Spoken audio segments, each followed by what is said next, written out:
Hi నాన్న, అందరికీ నమస్కారం. అందరికీ దేవి నవరాత్రుల శుభాకాంక్షలు. మా ఇంట్లో అయితే అమ్మవారిని అయితే నేను పెట్టుకున్నాను. నేను ఎలా చేసుకున్నాను చూపిస్తాను, వచ్చేయండి.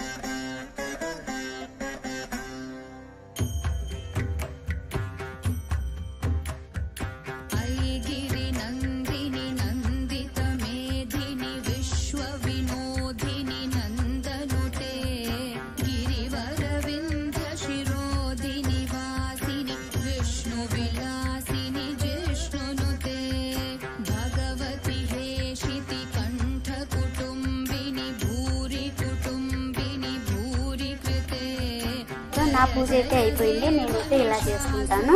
అమ్మవారి నామాలు చదువుతూ, అంటే అమ్మవారి నామాలు వస్తూ ఉంటాయి, నేను ఇక్కడ చేసుకుంటూ ఉంటాను అనమాట. చదువుకుని వాళ్ళు ఇలా చేసుకుంటే మంచిగా అయిపోతుంది అనమాట. నేనైతే ఇలా చేసుకుంటాను. సో మరి నా పూజ నచ్చిందా? ఆ అమ్మవారి ఆశీర్వాదం నాకే కాదు మీకు అందరికీ కూడా ఉండాలని మనస్ఫూర్తిగా కోరుకుంటూ మళ్ళీ శరన్నవరాత్రి శుభాకాంక్షలు.